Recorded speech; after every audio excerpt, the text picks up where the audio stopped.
또 이튿날 요한이 자기 제자 중 두 사람과 함께 섰다가 예수께서 건이심을 보고 말하되 보라 하나님의 어린 양이로다. 두 제자가 그의 말을 듣고 예수를 따르거늘 예수께서 돌이켜 그 따르는 것을 보시고 물어 이르시되 무엇을 구하느냐 이르되 랍비여 어디 계시오니까 하니 예수께서 이르시되 와서 보라. 그러므로 그들이 가서 계신 데를 보고 그날 함께 거하니 때가 10시쯤 되었더라. 요한의 말을 듣고 예수를 따르는 두 사람 중에 하나는 시몬 베드로의 형제라. 그가 먼저 자기의 형제 시몬을 찾아 말하되 우리가 메시아를 만났다 하고 메시아는 번역하면 그리스도라. 데리고 예수께로 오니 예수께서 보시고 이르시되 내가 요한의 아들 시몬이니 장차 게바라 하리라 하시니라. 게바는 번역하면 베드로라. 이튿날 예수께서 갈릴리로 나가려 하시다가 빌립을 만나 이르시되 나를 따르라 하시니 빌립은 안드레와 베드로와 한 동네 베세다 사람이라. 빌립이 나다나엘을 찾아 이르되 모세가 율법에 기록하였고 여러 선지자가 기록한 그 일을 우리가 만났으니 요셉의 아들 나사렛 예수니라. 나다나엘이 이르되 나사렛에서 무슨 선한 것이 날 수 있느냐. 빌립이 이르되 와서 보라 하니라. 예수께서 나다나엘이 자기에게 오는 것을 보시고 그를 가리켜 이르시되 보라 이는 참으로 이스라엘 사람이라. 그 속에 간사한 것이 없도다. 나다나엘이 이르되 어떻게 나를 아시나이까. 예수께서 대답하여 이르시되 빌립이 너를 부르기 전에 내가 무화과 나무 아래에 있을 때에 보았노라. 나다나엘이 대답하되 랍비여 당신은 하나님의 아들이시요 당신은 이스라엘의 임금이로소이다. 예수께서 대답하여 이르시되 내가 너를 무화과 나무 아래에서 보았다 함으로 믿느냐. 이보다 더 큰 일을 보리라. 또 이르시되 진실로 진실로 너희에게 이르노니 하늘이 열리고 하나님의 사자들이 인자 위에 오르락 내리락 하는 것을 보리라 하시니라. 아멘.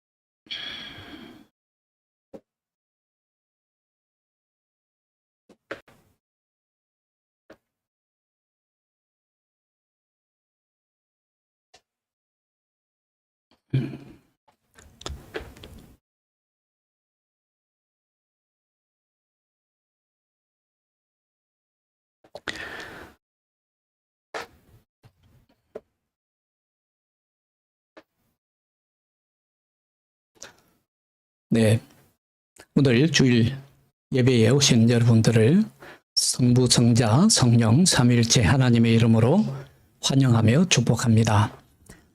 믿음은 결단입니다. 믿음은 과감한 결단입니다. 칼 바르트라고 하는 신학자는 믿음은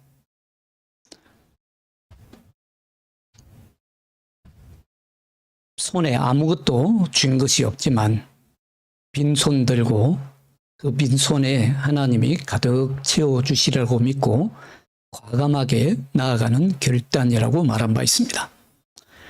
믿음은 예수 그리스도와 함께 새로운 인생을 출발하는 것입니다.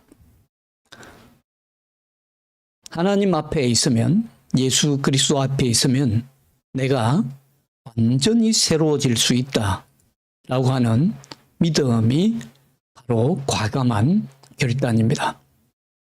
믿음은 나 중심의 인생을 포기하고 예수 그리스도 중심의 인생으로 돌아서는 것을 말합니다.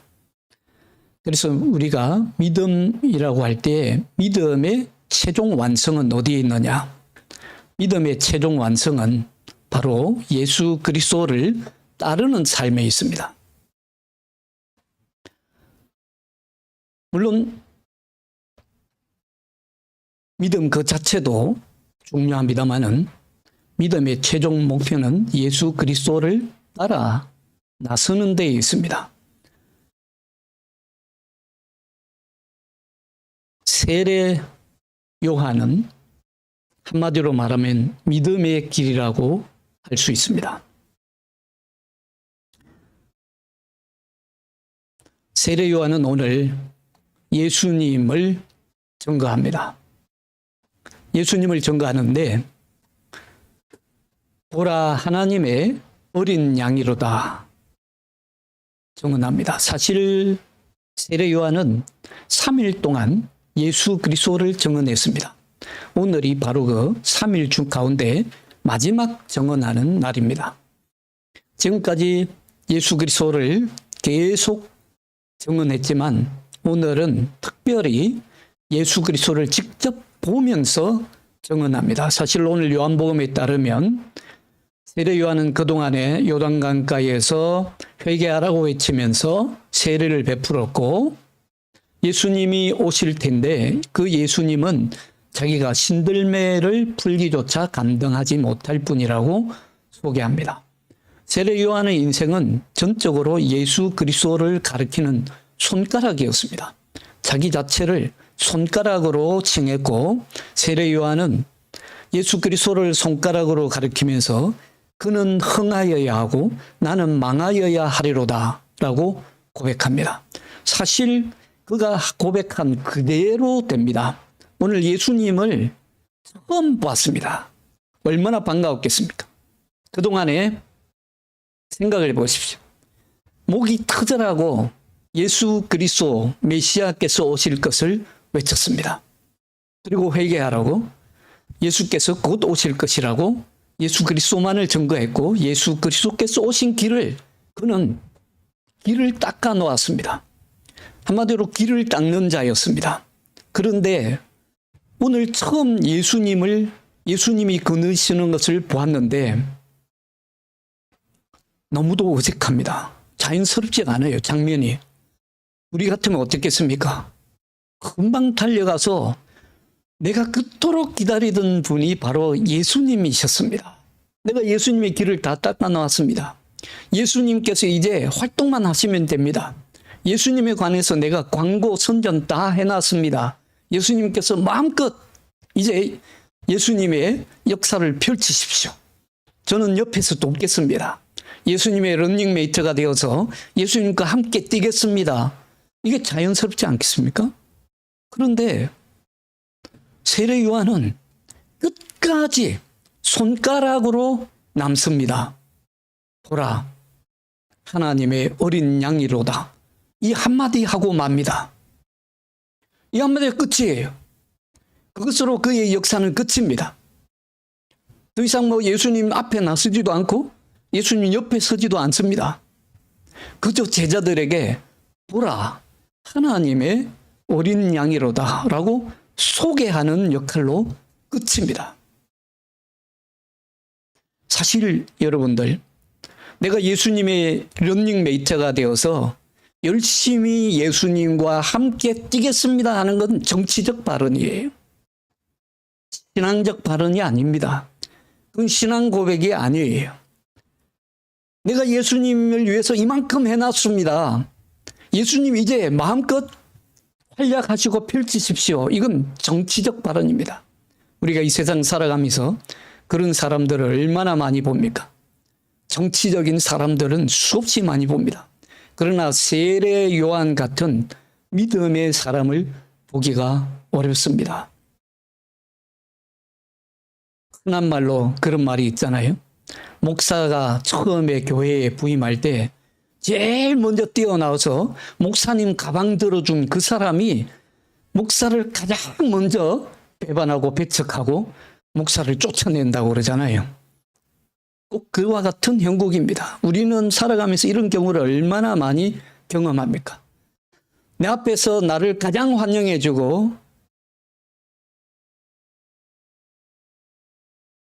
속에 있는 거 뭐든지 다 내어줄 것처럼 열심히 함께 뛰겠습니다 했던 그 사람들이 돌아서고 배반하고 배척하고 뒤에서 험담하고 그런 경험을 우리는 얼마나 많이 하게 됩니까?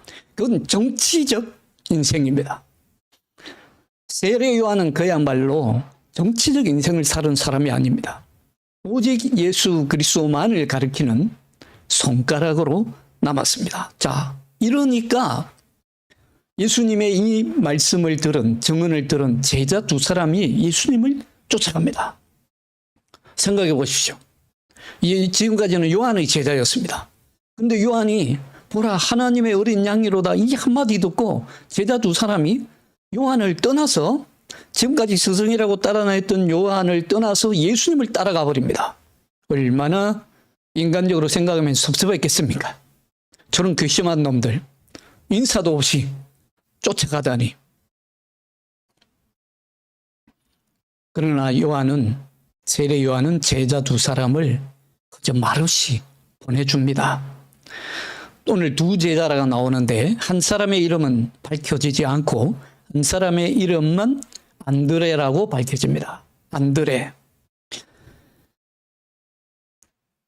자, 두 사람이 예수님을 따라가니까 예수님이 오늘 묻습니다. 무엇을 구하느냐?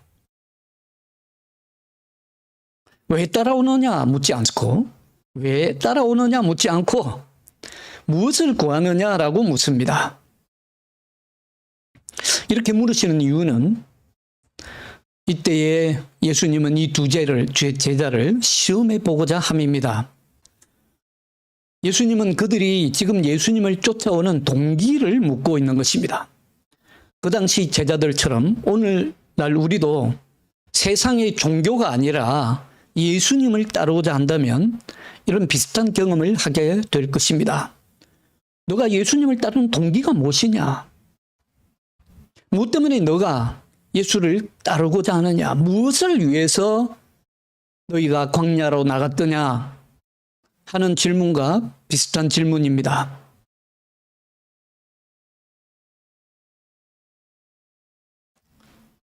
도대체 뭘 구하려고 나를 따라오느냐? 우리는 항상 주님으로부터 이 동기에 대한 질문을 받습니다. 너가 왜 예배의 자리에 있느냐? 너가 왜 하나님 앞에 있느냐? 너가 왜 예수 그리스도를 따르고자 하느냐? 동기가 그릇되면요, 결국은 우리의 신앙도 그릇된 길을 가게 되기 때문입니다. 도중에 지쳐버립니다. 동기가 그릇된 신앙은요, 도중에 지치고 또 부끄럽게 그 신앙을 포기하기도 합니다. 오늘 이 두 제자는 어떻습니까? 저들은 주님께서 시험하시려고 묻는 질문에 역으로 질문합니다. 그들이 묻는 질문에 그들의 동기가, 예수님을 따르는 동기가 들어 있습니다. 랍비여 어디 계시오니까 묻습니다. 이것이 저들의 진짜 동기입니다. 저들은 유대교로부터 탈퇴하기 위해서, 도망하기 위해서 예수 그리스도를 따라온 것이 아닙니다. 이 타락한 유대교로부터 빨리 벗어나기 위해서 저 밖에 계신 예수 그리스도를 찾아온 것이 아닙니다. 예수 그리스도는 여러분들 지금 밖에 있습니다. 성문 밖에 있습니다. 성문 안에 있지 않아요. 저 밖에 있는 그 자리를 제자들이 찾은 이유는 단순히 도피하기 위해서 찾은 것이 아닙니다. 예수님이 예수님을 따르면 자신에게 유익할 것 같아서 자신의 이익을 위해서 쫓아온 것도 아닙니다. 저들은 그저 예수님이 지금 어디 계시는지 그것에만 관심을 가지고 있습니다. 예수님에게 끌렸던 것입니다. 그러므로 저들이 예수님을 쫓아갔던 동기는 저들 자신에게 있는 것이 아니라 바로 예수님에게 있습니다. 이것이 우리 신앙에서 아주 중요한 문제입니다. 우리의 믿음의 동기가 나 자신에게 있느냐 아니면 예수님에게 있느냐. 그들은 오직 예수님이 지금 어디 계시는지에 관심이 있습니다. 그래서 어디 계시오니까 라고 묻습니다. 내가 지금 어디에 있는 것은 중요하지 않습니다. 내가 지금 무엇을 하고 있고, 내가 지금 어떤 처지에 있고, 내가 지금 가장 바라는 것이 무엇이고, 나의 문제가 무엇이고 하는 것이 핵심이 아닙니다. 주님이 지금 어디 계십니까? 이것이 저들의 주된 관심이었습니다. 주님이 계신 곳에, 주님이 계신 곳이라면 나의 모든 문제들은 해결될 수 있기 때문입니다. 관심의 방향을 바꿔야 합니다. 믿음이라고 하는 것은요, 내 관심의 방향을 바꾸는 것입니다.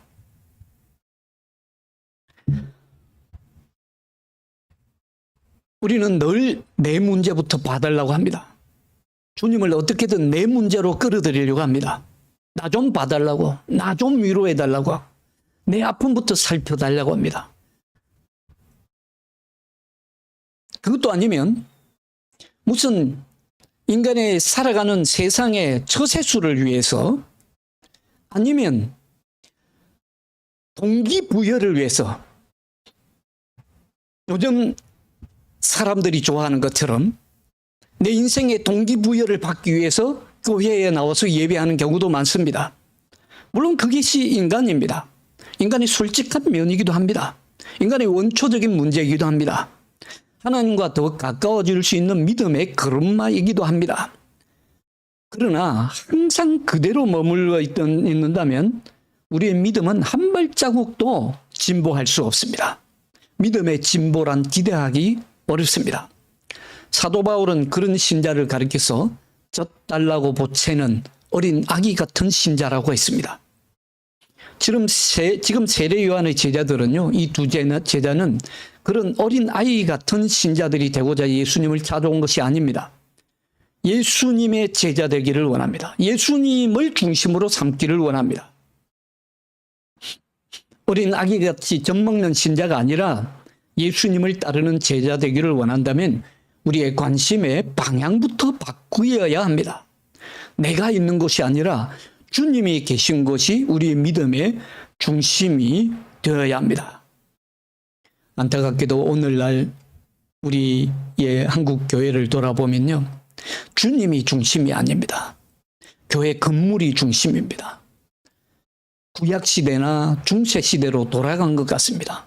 여러분들, 구약시대에는 성전이라고 하는 어리어리한 건물이 믿음의 중심이었습니다. 모든 믿음 생활의 중심이었습니다. 그걸 답습해서 중세 로마 가톨릭 교회에서는 어마어마한 교회 건물을 지어서 거기서 하나님께 영광을 돌리고 그 건물을 우리의 믿음의 중심으로 삼고자 했습니다. 그러나 예수님께서 오셔서 우리의 믿음의 중심은 예수님이 오신 이후로 더 이상 건물이 아닙니다. 예수님이 계신 곳, 바로 그곳이 우리의 믿음의 중심입니다. 내 판단이 아니라 주님의 판단이 어디 있는지, 그것이 우리의 믿음의 중심이어야 됩니다. 여러분들, 오늘날도 우리가 정말 누군가를 서로 깊이 알고 서로 사귀기를 원한다면 가끔 오다 가다 만나고, 아니면 가끔 카페에서 만나고, 그렇게 해서는 깊이 그 사람을 알아갈 수 없습니다. 그 사람을 서로 정말 깊이 사귀고 알기를 원한다면 어떻게 합니까? 집으로 초대합니다. 초대하지 않습니까? 집을 방문합니다. 집안에 있는 것을 다 개방합니다. 우리 집에 있는 것 보여줍니다. 그러면서 서로를 더 깊이 알아가지 않습니까? 마찬가지로요, 우리가 정말 그리스도께 더 가까이 가기를 원한다면 예수 그리스도께서 계신 그 집으로 찾아가야 합니다. 그리스도의 집에 있는 것은 하나님 아버지께서 계신 것입니다. 그렇다고 당장 죽어서 하늘나라로 갈 수는 없는 노릇입니다. 어떻게 주님이 거하시는 집을 우리가 방문할 수 있습니까? 골로새서 3장 1절에서 우리는 그 답을 찾을 수 있습니다. 골로새서 3장 1절 말씀입니다. 제가 읽어드립니다. 그러므로 너희가 그리스도와 함께 다시 살리심을 받았으면 위의 것을 찾아라. 거기는 그리스도께서 하나님 우편에 앉아 계시느니라. 하나님 우편에 앉아 계신 곳, 위의 것을 찾는 것입니다. 그리고 예수님이 직접 말씀하십니다. 두세 사람이 내 이름으로 모인 곳에는 나도 그들 중에 있느니라. 내 이름으로 모인 곳에, 예수님의 이름으로 함께 모인 곳, 그곳에 두세 사람이 예수님의 이름으로 모인 것보다도 더 가까이 우리가 주님과 함께 할 수 있는 곳이 어디 있겠습니까? 누군가 그런 말을 했습니다. 간절히 원하는 만큼, 우리는 간절히 원하는 만큼 그리스도와 함께 있을 수 있다. 오늘 주님은 제자들에게, 이 두 제자에게 대답하십니다. 와서 보라. 와서 보라. 그리고 제자들은 예수님이 계신 데를 가서 보았습니다.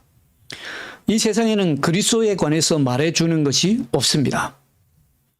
우리들이 집에 무슨 일이 일어나든지 간에 예수 그리스도께서 거하시는 곳이라면 우리는 확신에 거할 수 있고 아무것도 우리를 그리스도로부터 한눈 팔게 할 수 없을 것입니다. 자, 두 제자는 예수께서 계신 곳을 가서 보고 거기에서 예수님을 더 깊이 알게 되었습니다. 그리고 저들은 이날 예수님과 함께 거하기를 원합니다. 안드레는 우리가 잘 알고 있는 예수님의 수제자라고 불리는 베드로의 형제입니다. 안드레는 예수님을 만난 후에 가장 먼저 그 형제 베드로를 찾아갑니다. 이 좋은 소식을 가장 가까운 형제 베드로에게 알리고 싶었을 것입니다. 그래서 베드로를 찾아가 말합니다. 우리가 메시아를 만났다. 메시아를 만났다. 그리고 베드로를 예수님 앞으로 데려옵니다. 예수님은 베드로를 정확하게 꿰뚫어보고 알고 계셨습니다. 이 시몬이 예수님께 오자 그의 성격을 단번에 알아보십니다. 그리고 그에게 가장 맞는 새 이름을 지어주십니다. 여러분들, 이름을 지어준다는 것은 아무나 하는 일이 아니죠. 이름을 지어주는 것은요, 그 사람에 대한 그만큼의 권위가 있을 때에만이 할 수 있는 일입니다. 이름을 지어줌으로써 주님은 이 땅의 모든 권세와 모든 이 세상의 체제의 머리가 되시고 이 세상의 모든 세상의 중심이 되심을 선포하고 있는 것입니다. 우리 하나님은 이름을 지어주실 수 있는 분입니다. 왜냐하면 하나님은 모든 것을 알고 계시기 때문입니다. 하나님은 한때 아담에게 이 권리를 위임해 주셨죠. 그래서 아담이 모든 동물의 이름을 짓습니다. 주님께서도 시몬이 자기에게 왔을 때에 시몬에 대한 전권을 주장하신 것입니다. 세상의 왕들도요, 그 사람을 지배하려고 할 때에 그 사람에게 새로운 이름을 지어줍니다. 일제시대에 일본이 우리를 식민지로 점령했을 때에 전부 다 창씨 개명을 해버리지 않습니까? 그것은 뭘 말하냐면 그 사람의 민족 정신을 말살하고 자기의 민족으로 복속시키고자 하는 것이죠. 거기에는 나쁜 의도가, 악한 의도가 숨어 있습니다. 성경에도 그런 예가 있습니다. 느부갓네살 왕이 다니엘과 그 세 친구를 포로로 잡아와서 그 세 친구의 이름을 바벨론식의 이름으로 전부 바꿔버립니다. 그건 뭘 말하냐면 그들에 대해서 전권을 주장하기 위해서입니다. 너희들은 이제부터 나의 종이다. 전적으로 나에게 순종하고 나를 위해 봉사해야 된다. 라는 악한 의도가 거기에 숨어 있습니다. 그러나 예수님께서는 오늘 베드로에게 새 이름을 주시면서 그런 악한 의도로 새로운 이름을 주신 것이 아닙니다. 물론 예수님은 베드로에 대한 전권을 주장하십니다. 너는 이제부터 내 것이라 라고 하는 선언이나 다름없습니다. 그러나 베드로에게 반석이라고 하는 이름을 지어주심으로써 그보다 훨씬 더 중요한 일을 지금 예수님은 하고 계신 것입니다. 예수님이 베드로에게 반석이라고 하는, 시몬에게 반석이라고 하는 이름을 지어주시는 순간에 시몬은 지금 자기도 알지 못했던 하나님의 집에 발을 들인 것입니다. 오늘 성경 본문에 따르면 시몬은 실제로 아무 말도 하지 않습니다. 원래 시몬은 수다장이에요. 말을 하기를 좋아하는 사람이에요.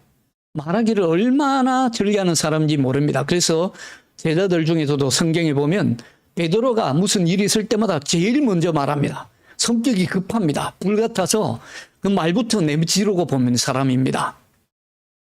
그런데 오늘 성경 본문에 보면 시몬은 아무 말도 하지 않습니다. 무슨 뜻입니까? 주님께서 하시는 말씀, 그것만이 중요하다는 뜻일 것입니다. 그러나 어쨌든 예수님께서 베드로에게 반석이라는 이름을 지어주신 것은요, 놀라운 비밀이 숨겨져 있습니다. 우리는 베드로전서 2장을 보면 그 비밀을 알 수 있습니다. 베드로가 지금 예수님께서 자기에게 반석이라는 이름을 지어주시는 의미를 잘 이해하지 못한 것 같지만 아무 말도 없기 때문에, 그러나 베드로전서 2장을 보면 베드로는 예수님이 왜 자기에게 이 이름을 지어주셨는지 너무도 잘 이해하고 있었어요. 그리고 그것에 대해서 우리한테 전해줄 말이 있기 때문에 베드로전서 2장에서 지금 그 해명을 해주고 있습니다. 설명을 해주고 있습니다. 예수님이 베드로에게 반석이라는 이름을 지어주시는 순간에 베드로는 산돌이신 예수 그리스도께 나와서 이제 베드로 자신이 직접 산돌이신 예수님의 그 몸에 작은 아주 중요한 산돌이 되었다는 것입니다. 그런 의미가 있습니다.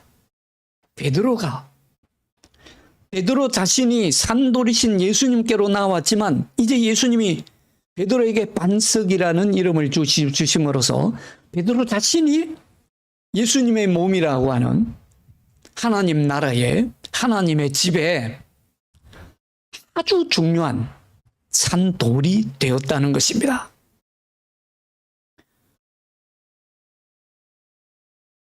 이것은 우리에게도 진리입니다, 여러분. 우리 각자도요, 각자의 자리에서, 각자의 시간에서 우리 자신도 주님께 나아가는 순간에 우리는 산돌이 되는 줄로 믿으시기 바랍니다. 하나님의 집을 짓는 작은 돌들이 되는 것입니다. 주님은 우리 자신이 그런 아주 소중한 돌임을 인정하시고 우리 자신이 그런 산돌이 되는 것을 기뻐하십니다. 예수님은 자신을 지금 하나님의 집에 건축자로 계시하시고 계신 것입니다. 내가 하나님의 집이라고 하는 이 어마어마한 집을 짓는데 너도 와서 산돌이 되어라 라고 우리를 초청하십니다.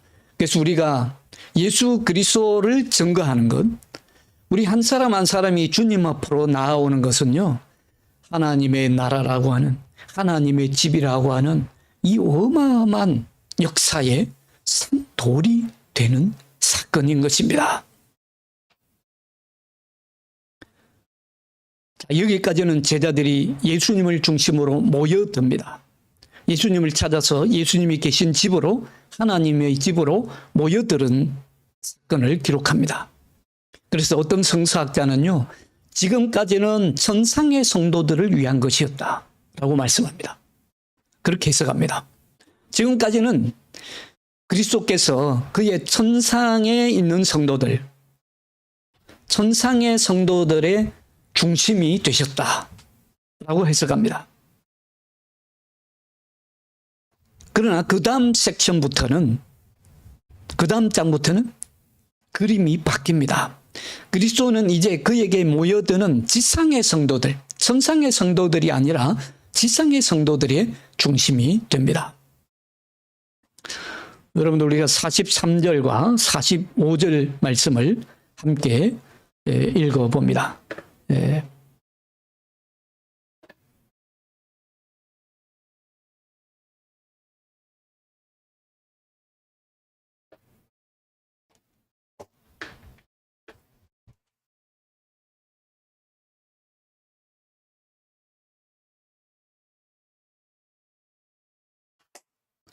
43절로 45절 말씀입니다. 같이 읽습니다. 이튿날 예수께서 갈릴리로 나가려 하시다가 빌립을 만나 이르시되 나를 따르라 하시니 빌립은 안드레와 베드로와 한 동네 베세다 사람이라.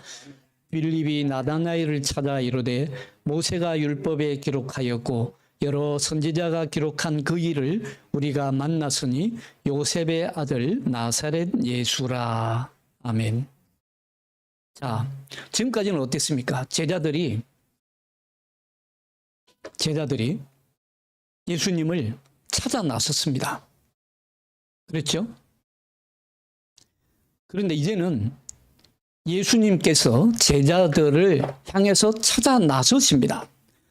지금까지는 성문 밖에 있었습니다. 제자들이 예수님이 어디 계신지를 모르기 때문에 예수님이 계신 곳을 찾아가서 산돌이 됩니다. 그러나 이제는 예수님께서 직접 지상에 있는 제자들을 향하여 찾아 나서십니다.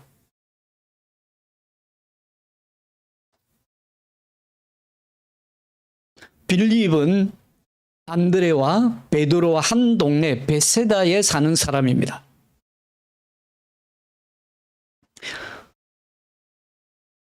자, 이날부터는 예수님께서 어디에 머무시는지, 어디에 거하시는지에 대해서는 전혀 아무런 말씀이 없습니다. 그 전날에는 두 제자가 예수님이 계신 곳을 향해서 세상을 떠났습니다. 말하자면 예수님이 거주하시는 그곳으로 예수님을 중심으로 모이기 위해서 이 세상을 떠납니다. 그러나 오늘 이날부터는 그리스도께서 세상으로 나가십니다. 지상의 성도들을 위해서, 신자들을 위해서 세상으로 나가십니다. 그리고 두 신자를 자기에게로 이끄십니다. 실제로 다른 제자들은 예수님을 찾아왔지만 빌립은 좀 다릅니다. 43절에 보시는 대로 빌립은 예수님이 직접 찾아가십니다. 그리고 직접 요청하십니다. 나를 따르라. 나를 따르라. 이 짧은 한마디면 충분했습니다. 이 한마디 말로 예수님은 빌립에게 예수님이 자신이 누구신지를 정확하게 알려주십니다. 그에 따르면 예수님은 모든 사람들에게 그리고 만물에게 정당하게 순종을 요구하실 수 있는 주님이십니다. 빌립은 아직 많이 이해하지 못했지만 나를 따르라 하는 이 한마디 말씀에 예수님을 따랐고 예수님을 위해서 다른 사람을 얻으려고 또 노력합니다. 그래서 그는 나다나엘을 찾아갑니다. 나다나엘. 빌립은 나다나엘에게 가서 요셉의 아들 나사렛 예수에 관해서 전합니다. 사실 빌립이 나다나엘을 전도하면서 한 이 말은 빈약하기가 그지없습니다. 방금 자기가 믿고 따르기 시작한 분에 대한 대단히 고상한 말도 아니고요. 그렇다고 정확한 표현도 아닙니다. 사실 나다나엘은 제자들 가운데 특히 학식이 뛰어난 제자였습니다. 그는 성경을 많이 연구한 성경학자였습니다. 그래서 성경에 대해서 아주 해박한 그런 사람이었습니다. 그가 무화과 나무 아래에 앉아 있었던 것도요, 성경에서 예언한 메시아를 기다렸기 때문입니다. 그렇게 성경에 해박했던 이 나다나엘에게 빌립이 가서 메시아가 오셨습니다 라고 증언을 해야 하는데, 빌립은 이 나다나엘에 비하면 논리가 너무 딸리는 사람이에요. 학식이 별로 없는 사람입니다. 성경에 대해서 해박한 나다나엘을 설득하기에는 빌립은 너무도 딸리는 사람입니다.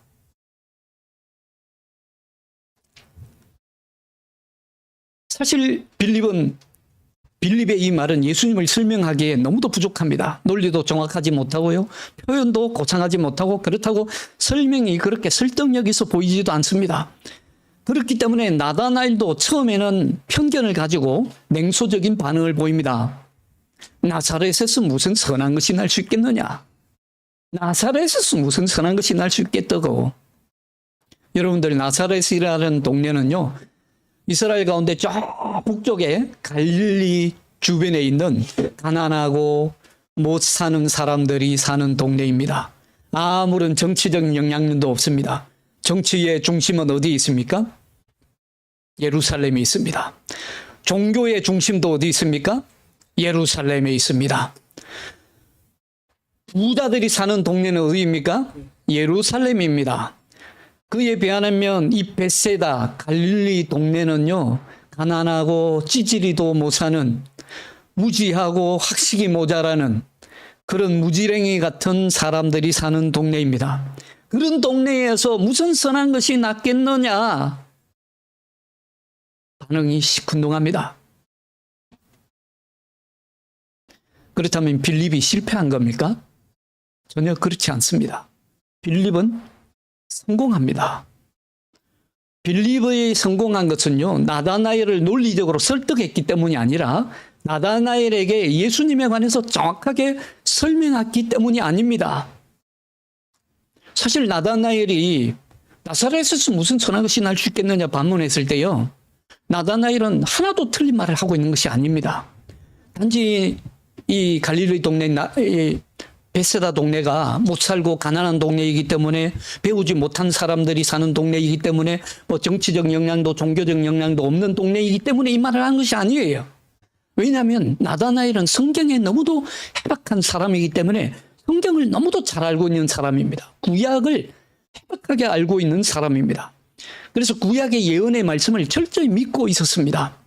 여러분들 미가서 5장 2절에 보면 미가서 선지자가 뭐라고 예언하고 있냐면요, 들어보십시오.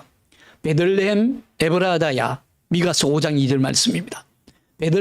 베들레헴 에브라다야, 너는 유다 족속 중에 작을지라도 이스라엘을 다스릴 자가 내게서 내게로 나올 것이라. 그의 근본은 상고의 태초의 이라. 베들레헴 에브라다야. 그러니까 베들레헴이 아주 작은 동네이지만 베들레헴에서 메시아가 올 것을 미가 선지자가 이미 예언하고 있습니다. 나다나엘은 이것을 너무도 잘 알고 있습니다. 그렇기 때문에 나다나엘은 확신을 가지고 단지 벳사다 이 갈릴리 동네를 무시해서 아닙니다. 나사렛을 무시해서가 아닙니다. 성경에 정확하게 베들레헴에서 예수님이 오시리라고 말씀하고 있기 때문에 나다나엘은 확신을 가지고 얘기하고 있는 겁니다. 그때 빌립은 논리적인 근거를 가지고 나다나엘과 다투지 않습니다. 최소한 한마디라도 할 수 있었을 거예요. 뭐라고 하냐면, 그래, 네 말이 맞다. 그러나 예수님은 지금 예수님께서는 나사렛에서 자라기는 했지만 예수님이 태어나신 곳이 바로 베들레헴이다. 이 한마디는 제대로 할 수 있었을 거예요. 그러나 빌립은 나다나엘과 논쟁하지 않습니다. 만약에 그랬다라면 성공하지 못했을 수도 있습니다. 빌립이 성공한 이유는 단 한 가지입니다. 빌립인 나다나엘을 예수님 앞으로 데려왔기 때문입니다. 빌립의 비밀의 성공의 비밀은 와보라 이 한마디에 있습니다. 다른 데 있지 않습니다. 그냥 와봐라. 뭐 여러 가지 장황한 논리를 늘어놓지 않습니다. 네가 직접 와서 봐라.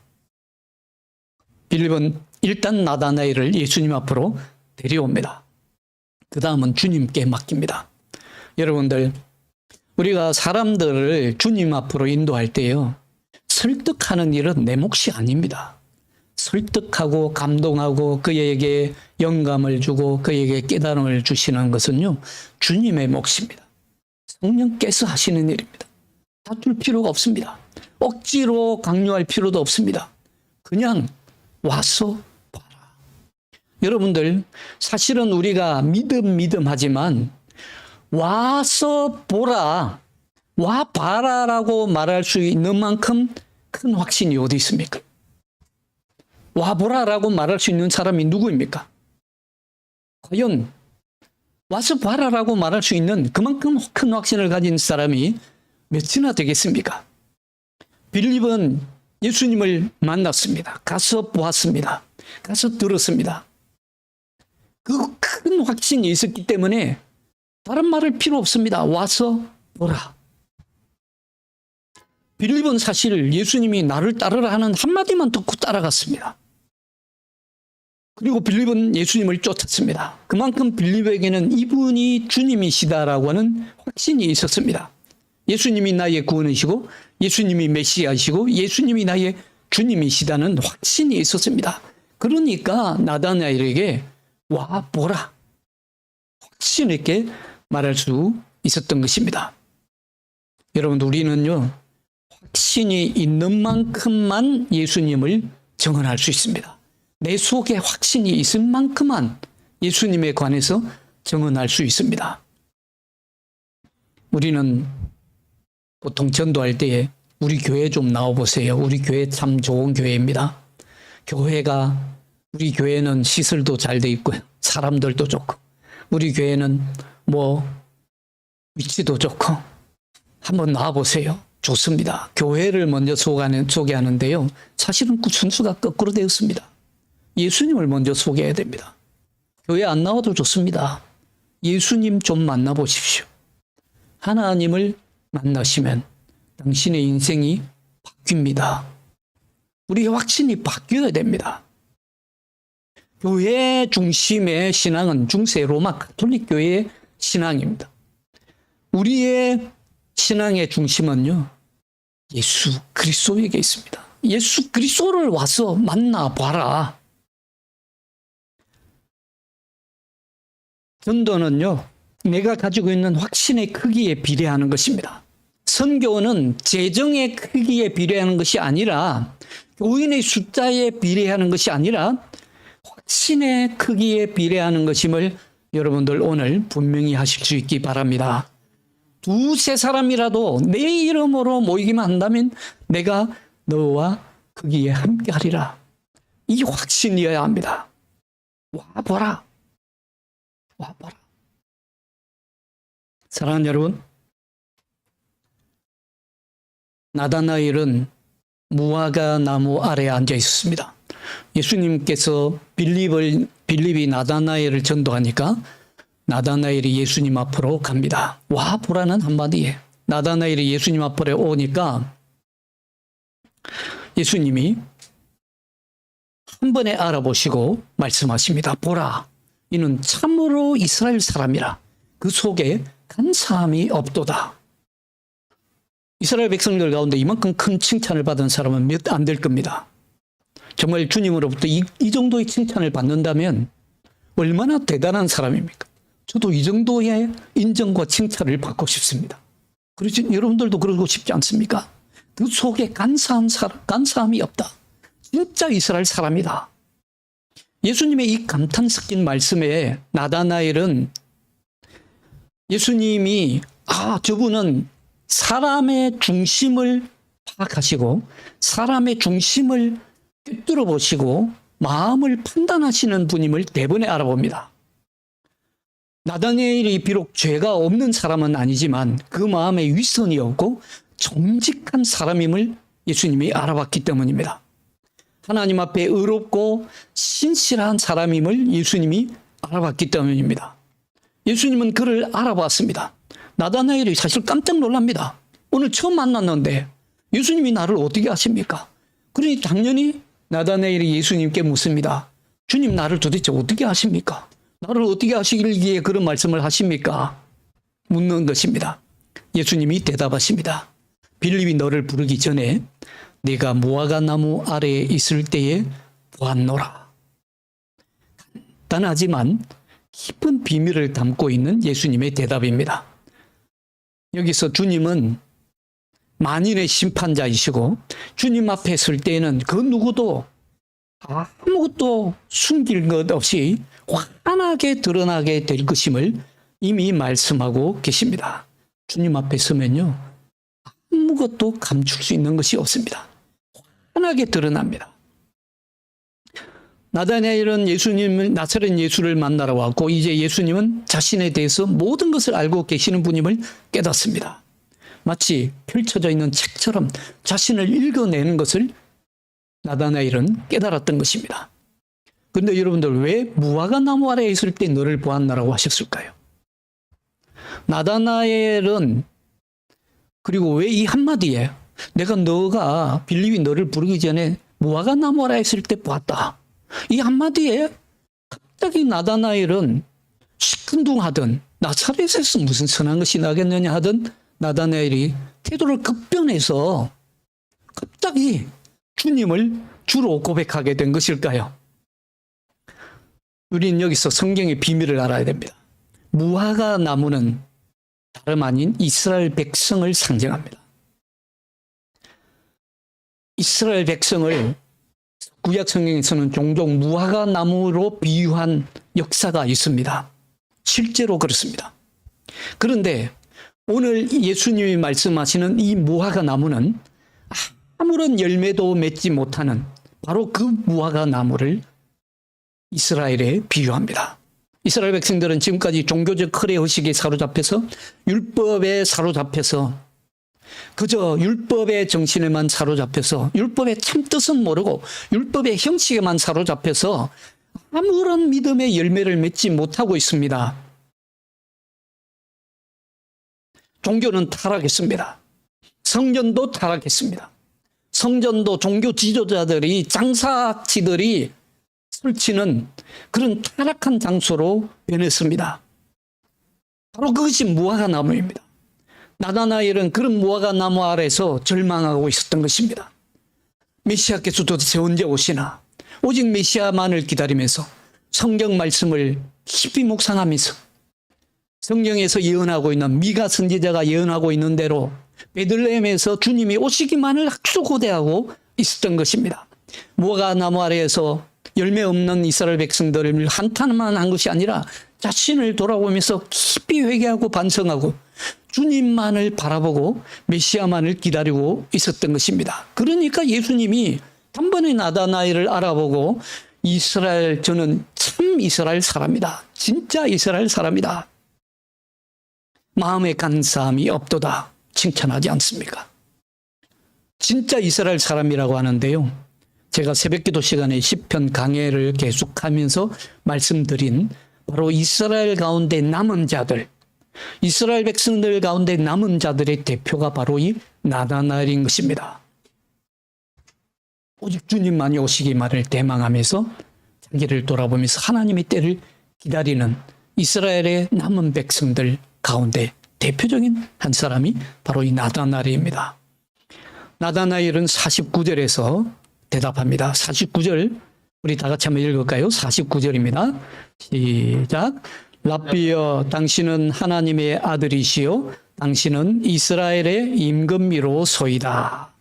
하나님의 아들이시고 이스라엘의 임금이십니다. 나다나엘은요 정말 구약 성경을 깊이 연구한 사람임이 틀림없습니다. 왜냐하면 우리는 나다나엘의 이 대답 속에서 예수님께서 십자가에 달리셨을 때에 어떻게 달리셨는지 이미 구약 성경으로부터 예수님이 십자가에 달리시는 그 순간까지 한 변에 꿰어집니다. 예수님이 십자가에 달리셨을 때에 무슨 제목으로 십자가에 달리십니까? 저가 하나님의 아들이라고 한다. 그 제목으로 십자가에 달리고, 그리고 저가 이스라엘의 왕이라고 한다. 그 제목으로 십자가에 달리지 않습니까? 경건한 이스라엘 사람들은요, 이스라엘의 왕을 기다렸습니다. 그리고 깊이 묵상했을 것입니다.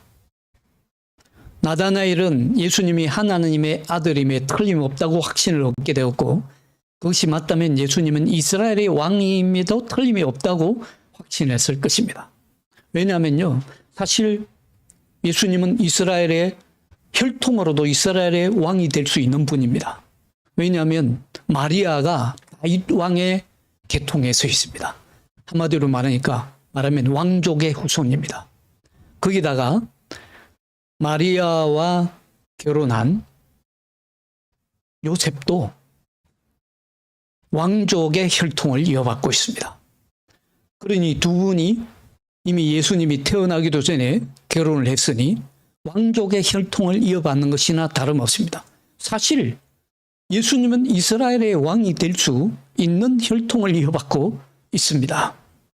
그러니 하나님의 아들임에 틀림없고 이스라엘의 왕임에도 틀림이 없습니다. 나다나엘은 믿음으로 예수 그리스도를 4번에 알아본 것입니다. 사랑하는 여러분, 오늘 우리는 이 말씀 속에서 예수님을 처음에 따라 나섰던, 예수님과 함께 새 인생을 출발했던 처음의 역사를 보게 됩니다. 저들은 사실 나다나엘을 빼면 그렇게 학식이 많은 사람들도 아니었습니다. 논리로 예수님을 설득하려고 한 사람들이 아닙니다.